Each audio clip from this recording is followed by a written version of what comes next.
All right, hello everybody. Good afternoon or evening, and welcome to the CACHET Virtual College Fair. We are so excited that you're here with us. We have a really excellent panel that you're going to get to hear from during this hour. My name is James, and I'll be sort of helping out on behalf of StriveScan, and I just had a couple of housekeeping items I wanted to go through really quickly. First of all, you have the option to ask questions during the presentation by using the Q&A function, so you can type your questions. Your camera and microphone are off, and so using the Q&A feature is going to be the best way for you to communicate with our panelists. This is just one of many different sessions happening today, and so there will be some additional sessions happening right after this over the next couple of hours that you can sign up for, and we definitely encourage you to do so. And this presentation is also being recorded, and so within about a week, you will be able to access recordings of this session as well as any others at strivescan.com/cachet. So please feel free to do that. And without further ado, I am now going to turn it over to our panelists to get us started.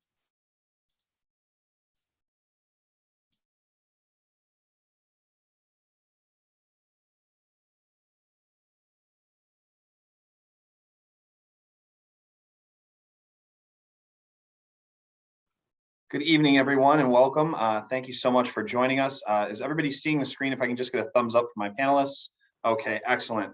So thank you so much and welcome to today's session, Preparing to Pursue STEM in College. Before I get into the introductions of the panelists tonight, we just want to let everybody know that at the end of the session, we are going to be posting up our Q&A sort of time frame. We're going to have a contact slide. So if you do have specific questions for individual institutions that are institution specific, please feel free to utilize the contact information you see there to connect with us directly. Or if we do happen to run out of time in today's panel, you can please feel free to reach out to any one of us at any point to ask those questions. So I'll start by introducing myself. My name is Commander Josh Teft. I am the Director of Admissions at Massachusetts Maritime Academy. We're located in Buzzards Bay, Massachusetts, or Cape Cod, for those of you that are maybe a little more familiar with that.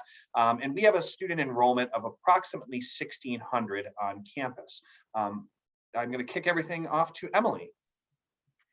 Hi, everyone. Thanks for being with us today. My name is Emily Petersell. I'm an Associate Director of Admissions at Trinity College in Hartford, Connecticut. We are a small liberal arts and sciences college with an enrollment of about 2,100 undergraduates. We are proud to be an urban liberal arts college in a capital city. So happy to be here with you today. And I'm going to pass it over to Kevin.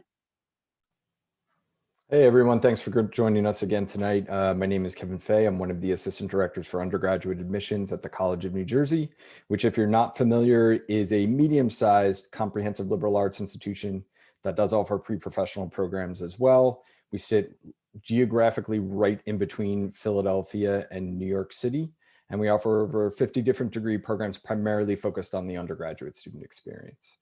At this point, I'll pass it over to Liz from University of Chicago. Thanks, Kevin. Hi, everyone. My name is Liz. I'm an Assistant Director of Admissions at the University of Chicago in Chicago, Illinois. We are a medium-sized liberal arts institution, about 6,800 students at the undergrad level, but we're nested within a larger research institution, taking advantage of all the great resources in the city. And last but not least, Harvey Mudd. Maureen, do you want to go ahead? Hi, everyone. Thanks for joining us. My name is Maureen Ruiz-Lundstrom, pronounced she, her, ella. I'm an Associate Director of Admissions at Harvey Mudd College. We're a small STEM institution in Claremont, California, which is in Southern California. And we have a small student body with just about 900 students. Welcome. Great. So I'm going to jump right in to this topic, right? So our topic for today is preparing to pursue STEM in college. And I want to start by talking a little bit about the college search process and give you this sort of important reminder just at the top of this whole presentation that not all STEM colleges and programs are the same. As the five of us were together planning this presentation for you, we were talking about some of the similarities and differences among our own programs. And so it's important to remember that what we're going to give you today in this presentation is sort of some general tips of how to prepare for STEM broadly, but it's important to remember as you're engaging in your search process to do your research and really get to know the programs that you're looking at, because there are going to be some differences. In terms of how to do that research and how to engage with colleges, here are some things that we suggest that you do. So first and foremost, visit colleges, of course, if it's safe to do so. I know COVID-19 pandemic has put a little bit of a damper on that, but if there are visit opportunities available, you can certainly take advantage of those. Virtual information sessions like this one, most colleges and universities out there are offering some type of virtual info session, virtual tour, and programs where you can get to know the colleges from home on your computer. So definitely take advantage of those. It is okay to email or call your admissions counselor. As Josh said, all of our contact information will be available at the end of this presentation, so definitely take advantage of that. Reach out to colleges and ask your questions. And then I put this more here just to say that in the context of the pandemic, I think a lot of colleges have been getting really creative about finding new ways to engage with students in the virtual world on social media. So definitely check out college websites and see if there are cool opportunities for you to get in touch with a STEM student at that institution, get in touch with someone, a professor from the specific department that you're looking at. Those are just some ways to engage. And here are some things that you might want to ask about. So things that could be sort of different from school to school that you want to make sure you're paying attention to. One would be standardized testing policies for admissions. So some colleges are test optional and were test optional before the pandemic. Some have become test optional during the pandemic. Some might still be requiring standardized testing. So you're going to want to ask about that at your different colleges. You'll also want to ask about curriculum requirements for STEM programs. At some institutions, it might be required that students come in with a certain level of math or science preparation in order to go into specific STEM programs like engineering or computer science. There might be an expectation that you've taken calculus or perhaps not. So different colleges are going to have those different expectations. You'll want to take a look at the majors and minors available. So everyone here offers some type of engineering. We might not all have the exact same engineering majors and minors offered. And in fact, I know that that's not true. And so definitely make sure you're looking at those majors and minors. And also ask about the classroom experience. Even if the two colleges offer the exact same major with the same name, the way that they teach that curriculum might be different, or the way that they approach that discipline might be different. So you'll definitely want to be asking about that. And lastly, you'll also want to ask colleges about what are the opportunities that I'm going to have as a student to engage in STEM outside of the classroom. So above and beyond majoring in a STEM field, will there be internship opportunities that this college or university can help me get? Will there be opportunities for me to do research either on campus or maybe off campus? Will there be opportunities for me to get involved in other types of STEM programs, either on campus or in the local community? And so those are all some things that we suggest that you ask about. But at this point, I am going to turn it over to Liz to talk a little bit more about things you can do to prepare academically to pursue STEM in college.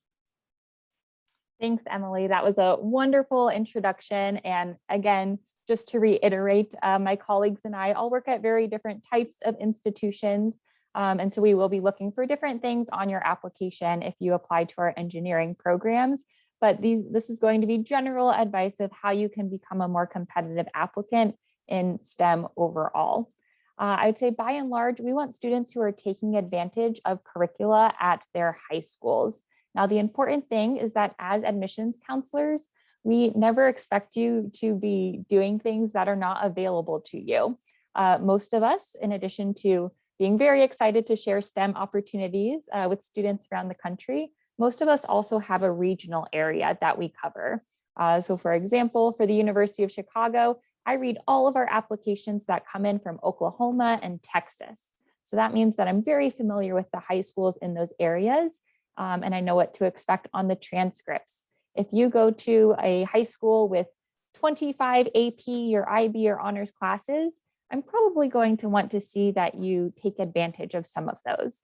But if you go to a more rural school that maybe doesn't have any honors or advanced courses, you will not be penalized in any way for not taking advantage of rigor. So overall, we want to see you work with what you have and do well in those circumstances. We also want to see that you are doing well in a variety of subjects. So yes, you may be more apt to pursue those advanced math and science courses, but what you probably already know as an aspiring and current scientist is that you need to be able to articulate your findings, right? Just doing a lab doesn't mean anything if you can't formulate it into a report and make a conclusion.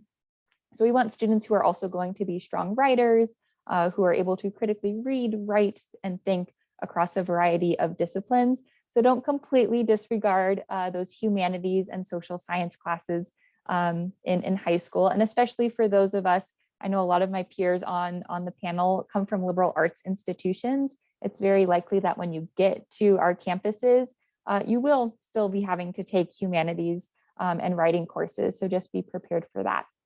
And then a couple of last things that you can do now to prepare for academics. Start forming relationships with your teachers, especially if you are a high school junior. Start thinking now about the teachers who you will be asking to write those letters of recommendation. Sometimes your teachers, a single teacher can be asked to write more than 50 letters. And sometimes that's a lot to put on a teacher. They may have a template that they use to write your letter. We will not penalize you for that in any way, but sometimes if you can just form that relationship a little bit earlier, ask ahead of time, write them a handwritten thank you note after they agree to be your recommender, that can just encourage them to write something with a little bit more specificity. And then finally, to wrap up, academics extends beyond the classroom as well. So if you have those opportunities to take courses with Coursera or with free online opportunities, even if they're not formal, even if they're not for credit, you can always put those on your application as well. So with that, I will pass it on to our extracurricular section. Thanks, Liz. Hi, everyone. So extracurricular activities can be a really great way for you to do and show the things that you're into and the things that you are good at. And you'll notice here I wrote kind of like what colleges are looking for. I didn't write any details about what kind of activities, what positions we're looking for, what length of engagement, because those choices are completely up to you. Colleges shouldn't dictate what you enjoy doing on your free time, right? What we're trying to see is that you engage with your community, maybe in a narrow scope, like if you have a lot of family responsibilities, or if you are very engaged at school, or potentially even in a broader scope, if you're quite involved at your temple or your congregation or at your district. But that second point, that second bullet point that you see in the what colleges are looking for, it's very important, always within your context. Like Liz said just moments ago, right? We can't expect you to do things that you don't have access to. That applies to academics, but also extracurriculars, right? And especially with COVID, we completely understand that things have been disrupted. A lot of people haven't been able to continue to do sports. Clubs have been disbanded. Maybe you tried doing it in Zoom for a little bit, but it kind of didn't work out. So colleges are going to be understanding if there's like gaps or just kind of odd things in your list of extracurriculars. The other thing I want to point out is that I didn't say that these activities needed to be in STEM. And as you can see from these pictures, right? So we are Harvey Mudd, we're a STEM school, 10 STEM majors. And yet from these pictures, you can see that our students do all kinds of other things out like in the rest of their free time. So they don't necessarily have to be in STEM. And yeah, Joshua, you can go to the next slide.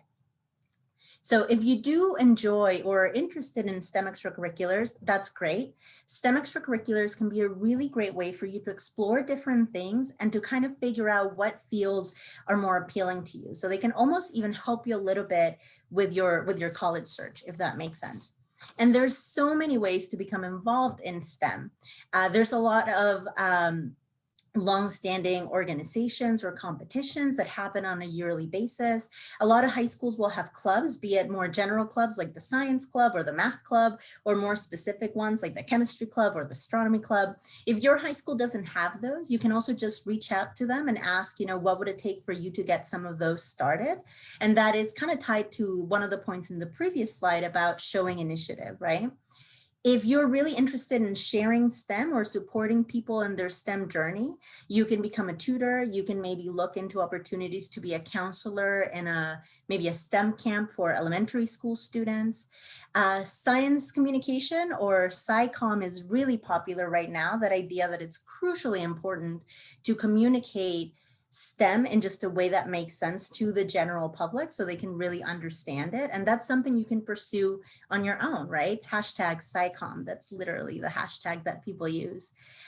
Some of your local high school, local colleges might have opportunities that are open to the public, be it lectures or even math circles, which are literally just meetings that happen regularly where people just come together, faculty, students, to geek out about math and cool things about math. And the main thing we want to highlight is that nothing is too small. We've had students from rural areas that have discovered and fallen in love with ecology or with mechanical engineering because of the chores that they had to do at home because they lived in a farm, right? So they were taking care of animals or they were fixing machines. We've had students that have had to take on jobs that are maybe not at all STEM related, but have found a way to bring technology into it or to develop their STEM, their math skills through it. So nothing is too small, and make sure you give yourself all the credit you deserve when it comes time to for you to fill out the activity section of your application. And with that, I'm going to pass it to Kevin, who will talk a little bit more about research and internships. Thanks, Maureen.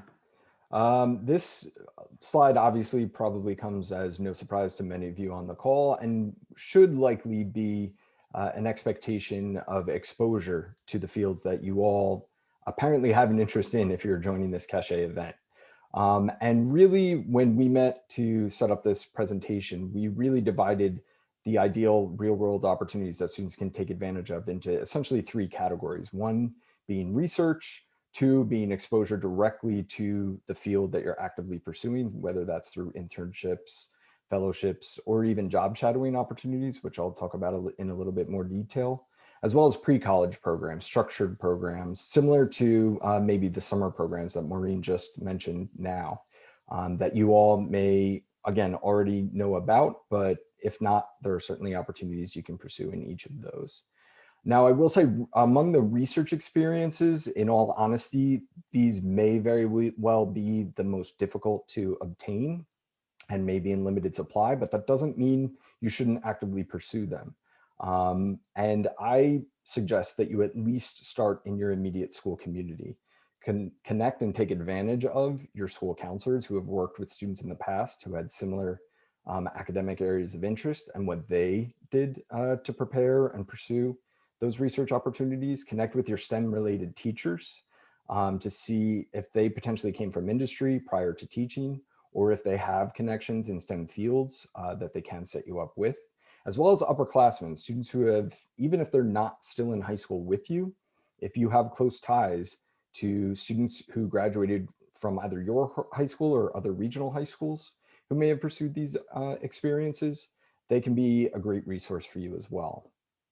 A quick internet research will quickly yield that there are even some search engines, like Chegg is an example that I provided here, where you can actively pursue opportunities for high school students to find and seek out these research opportunities as well. And then the last, almost most obvious one would be to reach out to our institutions who are being represented even here today, but more importantly, the ones that are most likely local to you. While obviously there may be remote opportunities, ideally for research experience, you would want those to be more hands-on. So the assumption is this isn't a post-COVID world. You would take advantage of these kinds of opportunities, but it can never hurt to reach out and ask. And I'd suggest starting with the academic departments, those STEM departments that you have an interest in, advocating for yourself and reaching out to department chairs or even dean's offices in those areas to figure out if there are opportunities for high school students. Now, when it comes to internships, fellowships, and job shadowing opportunities, again, tap your local network within your school community, but even beyond, especially since your goal really at this point should be to get exposure to the field you're interested in, to, if anything, either reinforce your interest in those STEM fields or introduce you to an area or a field that you may not have yet had exposure to through coursework available in your high school or through organizations available in your high school. For many students, that may not necessarily happen until they get to college that they get that exposure. But if you make a point now to actively pursue these kinds of opportunities, if anything, it will benefit you moving forward to at least reconfirm that you're on the right path. I also recommend that you reach out to actual companies and job fields that you may want to work in. I often recommend this, and our Career Center at our institution recommends this to even our current college students who are actively pursuing jobs for a specific company or jobs in a specific field. If they're wondering whether they need to go on to graduate school and earn a graduate degree, or they know that they want to work for a specific company, it can't hurt to reach out to those companies early and ask what qualities are they looking for in an individual, what experience do they want qualified individuals to have, and work backwards. That's certainly even going to benefit you after you complete your undergraduate student experience as well, or even during, meaning if you're actively pursuing internship opportunities as a current college student, and you reached out to a company as a high school student in your region, and you're looking to take advantage of internship opportunities when you're back in the summer or back on a winter break, ideally, though, if you made a good impression, those companies will remember you. And if they have those internship opportunities, they may appreciate the fact that you're advocating for yourself and actively pursuing them. And then finally, there are more structured pre-college programs for you to take advantage of as well. Again, I highly recommend connecting with your school counselor to find out about programs that other students from your school community took advantage of, but you'll often find those pre-college opportunities presented on college and university websites. Now they can range in terms of format and structure. Some may have a residential component, some may be credit earning. So you'll certainly want to know what you're getting into when you actively pursue those opportunities. And many will often involve a cost, but don't let costs be prohibitive for you, because these same programs oftentimes offer scholarship funding as well. So reach out to them, figure out what their application process is, what they entail, and whether it's a good fit for you. But you heard Maureen just say this before, but it's also included on this slide. There's never anything too small. These kinds of experiences will help guide you in your pursuit of STEM fields on the undergraduate level, but then these kinds of experiences will also benefit you beyond just your pursuit of admission to an institution as well. Josh, I'll pass it off to you. Awesome. Thank you so much, Kevin. So we provided you the who, the what, where, when, how, but most importantly, why choose STEM. And so we discussed this at length as a team as we were preparing this presentation. And the first thing that I think always pops out is, why most students go to college, and that's to start a career. And certainly we know that the stats are very positive for those that are pursuing STEM careers. Certainly longevity. Now, I know we've all seen over the last 12 months the importance of technology and engineering and adaptability and science and all that we've done, honestly, and all that we're seeing done right now to kind of get through this pandemic. But, speaking to specific, details or facts, average starting salary is usually $37,000 more per year for students that pursue STEM careers. And over the course or longevity of your career, you're going to make on average $65,000 more annually. So not only is it rewarding work, obviously you have a great passion for STEM or else you wouldn't be attending today's session, but it's also work that is commensurate with a salary that comes along with the responsibility and elements and education that comes with a STEM degree. We also know that choosing STEM right now is important because the future of work is changing rapidly. I can remember, looking back a handful of years and remembering seeing data mining as a new job that was becoming one of the top 10 hot jobs in the industry. And I thought to myself, well, what is data mining? And, going back to my time in college, that was not a thing. And so we recognize now that it's very important for students to realize that the jobs you're going to have when you get out into the workforce may not exist in their current form or may not exist at all.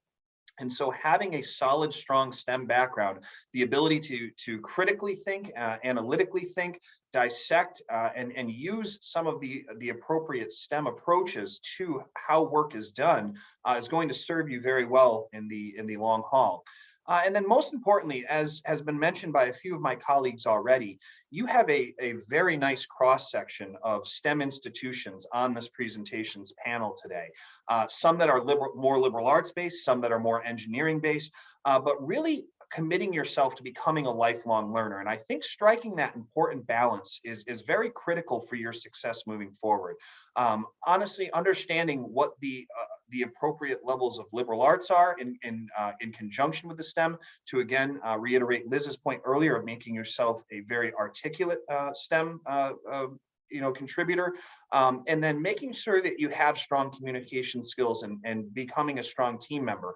Oftentimes in the STEM field, we will see that you'll work individually, but at the same time have to work as a team in larger settings. And so, the STEM field is so wide ranging and again, evolving with every single day. Each new technology that comes out is probably out of date within minutes, if not the hour. So it's becoming a lifelong learner will provide you significant opportunities for a long and successful career in your chosen STEM fields. With that said, at this time, we are going to open the floor to the Q&A. So please feel free to continue to use that Q&A function on there to submit questions. And our colleague Emily is going to help to share some of the questions that have been asked so far, and we will do our best to answer them for you. Great. So we do have a couple of questions that have already come in, and they're good ones, so I'm excited. I'm going to throw this out to anyone who wishes to answer. If a student has the choice to either do an internship or take a course at their high school that's above and beyond what's required of them, which of those would you recommend? Sure, I'm happy to jump in on this one. I will go back to some of what Maureen said earlier when we were talking about extracurriculars, that it really has to be within the context of what you're feeling comfortable with and what your ultimate objectives and goals are. And so while it certainly cannot be lost on anyone, the value of going into an above and beyond with some kind of coursework, there's also great value in hands-on experience. And depending on which field you're ultimately pursuing, it may be better to do one over the other.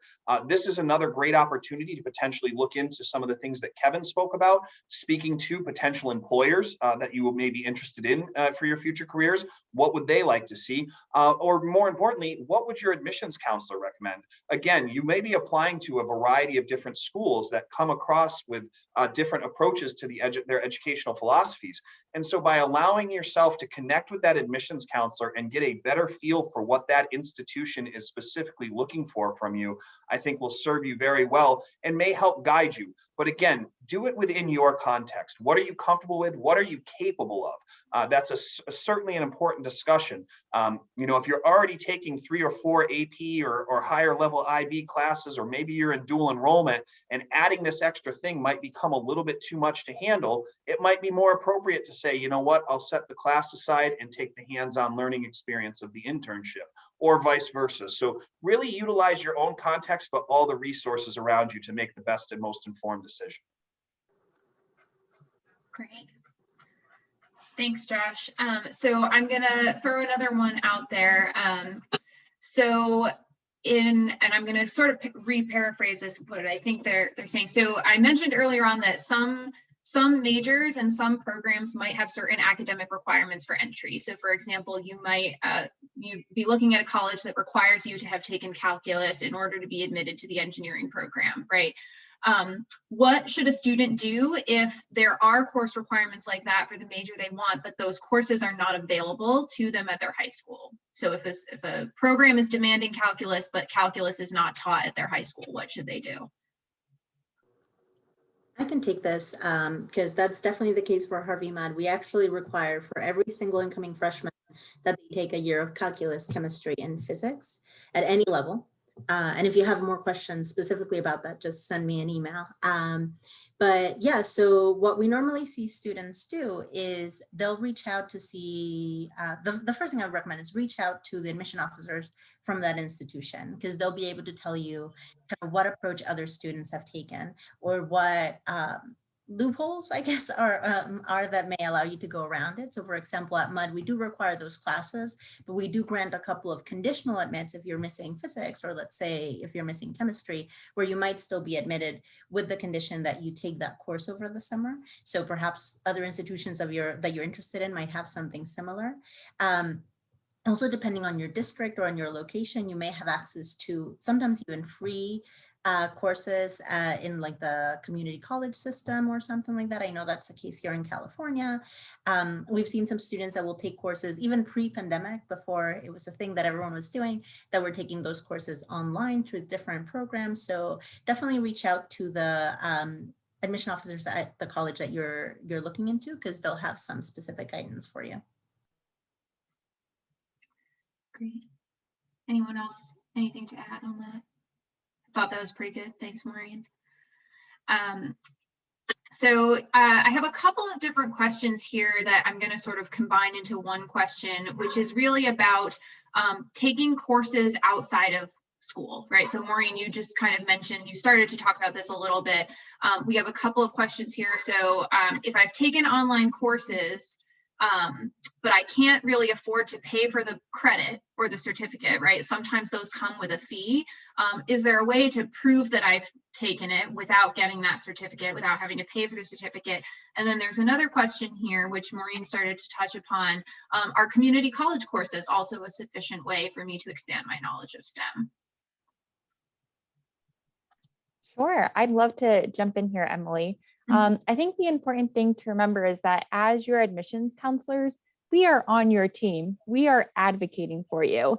When I am reading an application, I am looking for ways to build you up as much as I can.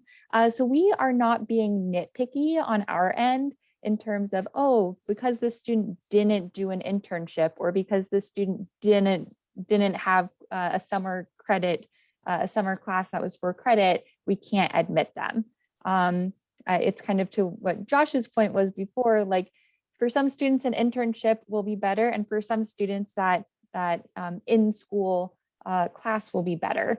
But if you do the in-school class, we're not going to know any better that you turned down an internship. So I think with this question, if you have the opportunity to take some of these courses outside of your school, that is fantastic.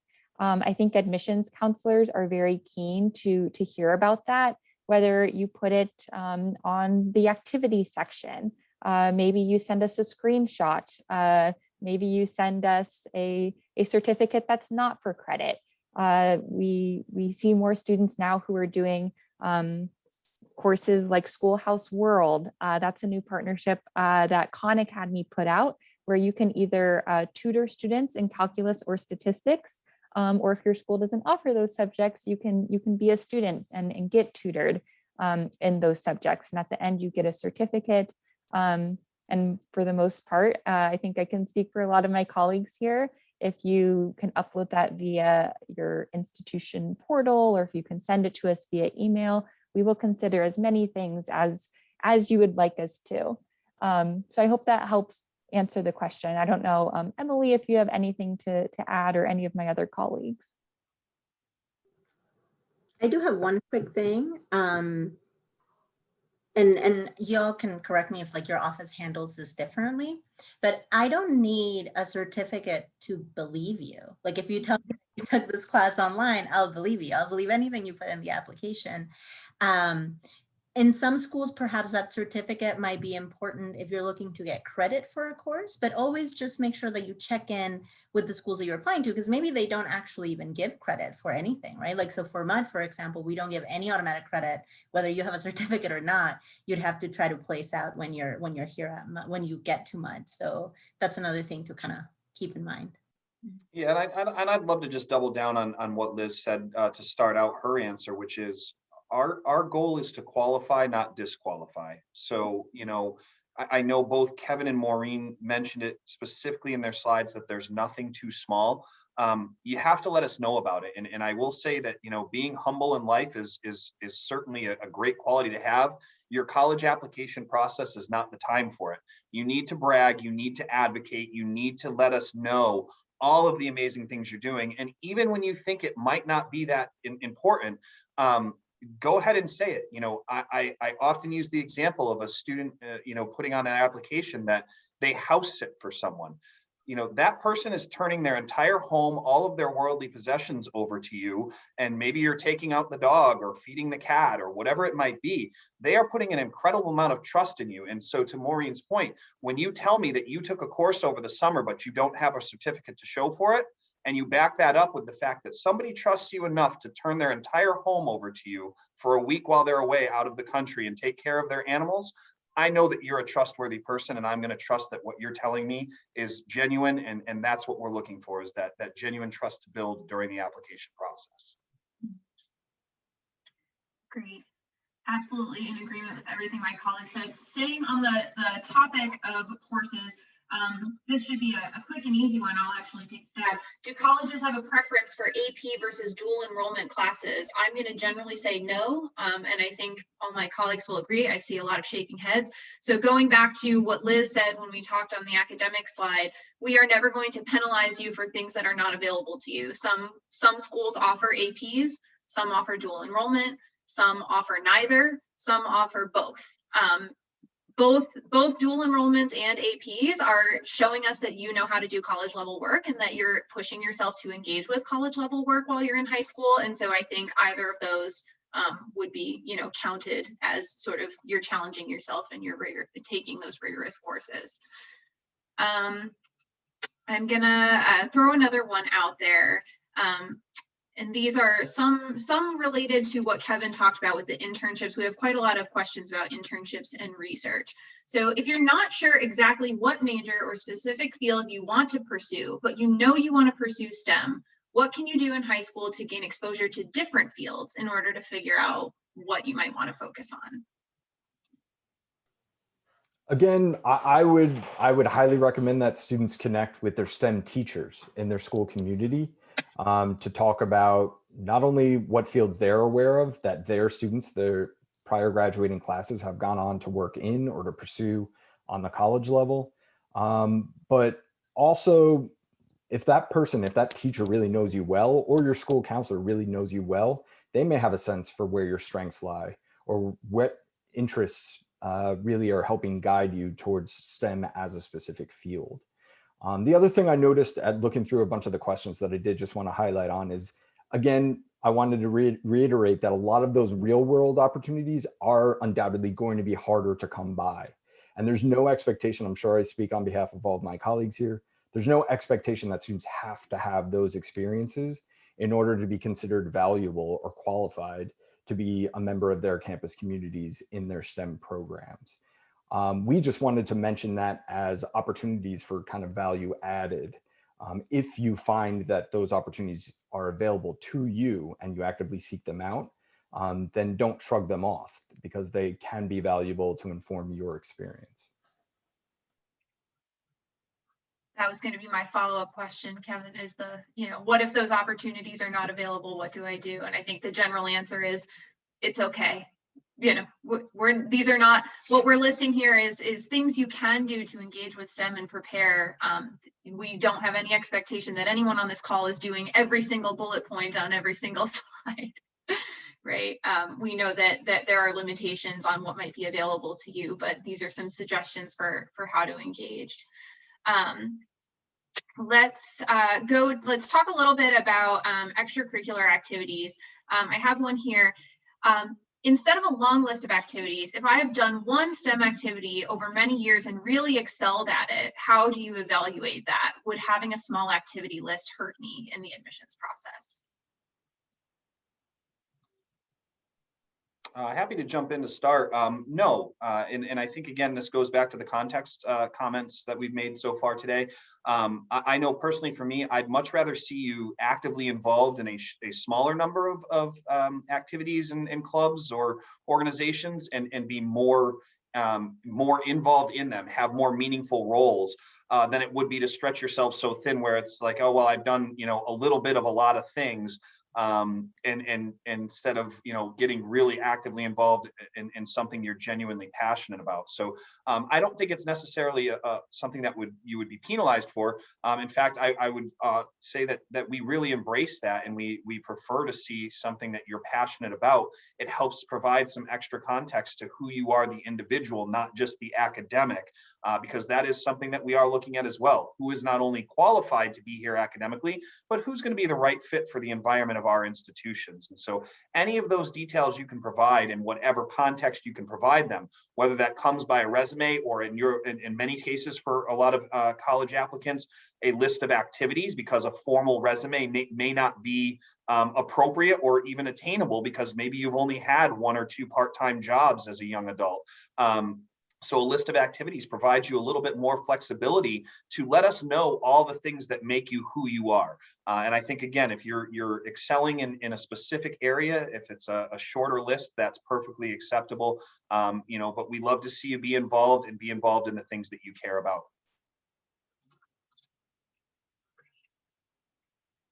Awesome. So I'm gonna throw another question out there, specifically about pre-college programs. Are there specific pre-college programs for STEM students that are considered highly favorable in the eyes of college admissions counselors? Any that you would recommend? Throw that out there. I'll at least say, I think you should be guided by your interests. I think I'm getting the impression a lot of the students on the call think there's this prescribed path and expectation that all students need to do this in order to get to where they want to be. And that's really not the case. I would never encourage a student to pursue a specific pre-college opportunity just because my particular institution values that specific one. We're reading your applications and evaluating your match with our campus community. And if we believe you would be successful and contribute to our campus community, we'd want you to be a part of it. We don't want robots. We don't want students who look all and act and do all of the same exact things. So my basic answer would be, let your interests guide you to the kinds of opportunities that are of greatest interest to you. And make sure you articulate that in your application. I will echo what Kevin was just saying. I think in looking at some of the questions that have come in, there's a lot of, oh, do you prefer this or do you prefer that? Should I do this or should I do that? And my answer to you, if we don't get to your question, would be, what do you want to do, right? Because again, choices, the specific choices about one course versus the other, one activity or one program versus another are yours to make. The other reason why we don't have necessarily expectations about, oh, look, we like this specific summer program, it's because some of those summer programs can be quite selective or quite expensive. And yes, as Kevin said, many of them do have financial aid, but they also don't have, you know, like unlimited funds. Or maybe, you know, you did get a scholarship because they liked you a lot, but your parents just don't want you to go 2 states over to do this, right? So that's why we don't really have any expectations about this specific program or that specific internship or anything like that, if that makes sense. I totally agree with you, Maureen. I want to pull out on that a little bit more because again, a lot of these questions that are coming in are is it this or is it that? Is it this or is it that? I want to remind everyone on the call, you are the prize. College is not the prize. You are the prize for us to get you at our institution, right? It's not the other way around. So this isn't a contest or competition where if you do X, Y, Z, you could win and get the prize of getting into the college. It's actually the other way around where we're trying to get to know you and really understand who you are as a person. And all we really want is authenticity. At the end of the day, whatever you did or didn't do doesn't matter as much as just us getting to know you as a person. And so it's really important that you really showcase who you are. As a liberal arts college on the call, I'll also say I'm seeing a couple questions in here like, is it okay for me to submit a music portfolio? Is it okay for me to have extracurriculars that are things like theater and dance and humanities? Yes, absolutely. If those are the things that you're passionate about, in addition to your interests in STEM, we want to know about those things because that's part of who you are. And at the end of the day, we're really just trying to get to know you. So we do have a bunch more questions that have come in. Unfortunately, I see James has come back, so that means we are getting close to the end of our time. I'm going to encourage everyone here, as Josh said at the beginning, please take down our email addresses, take a picture of your screen, take a screenshot. You can definitely save our information. Please feel free to follow up with any one of us if you have questions about our specific institutions, or questions about, how to prepare for STEM more broadly. I do want to end on, Kevin, this was something you actually said the other day when we were preparing this panel. Reminder that this is preparing to pursue STEM in college, not preparing to get into a STEM college, right? These are things that we want you to do to prepare yourself for the future above and beyond getting the acceptance. And so really make sure that you're thinking about the whole experience and not just getting the admit letter, and you're the prize. Absolutely. Well, thank you so much to our panelists for sharing. And I just wanted to just kind of reiterate what they were mentioning about contacting these specific institutions and admissions counselors. So I hope that you were able to take just a moment to take a screenshot or picture of the contact names there, and so that you can kind of follow up with those individuals. But we just wanted to thank you so much for your time, students, for joining us. As you exit this webinar, there's going to be a very quick survey that you can answer just to kind of let us know how this was formatted, if things went well for you, if you had any issues, things like that. So please just take a few seconds to complete that survey. There are additional sessions, as I mentioned. Some of these institutions will be presenting more specifics about their college or university later on, as well as some other institutions. So please feel free to sign up for those for the later sessions today. And as I mentioned previously, we will have this recording available within about a week or so on strivescan.com/CACHET. So again, thank you, students, for joining us, and thank you so much to our campus representatives for their time and infinite wisdom. I think that we got a lot of great questions answered, and students, thank you so much for your participation in asking some great questions of our representatives today. So thank you so much and have a great evening.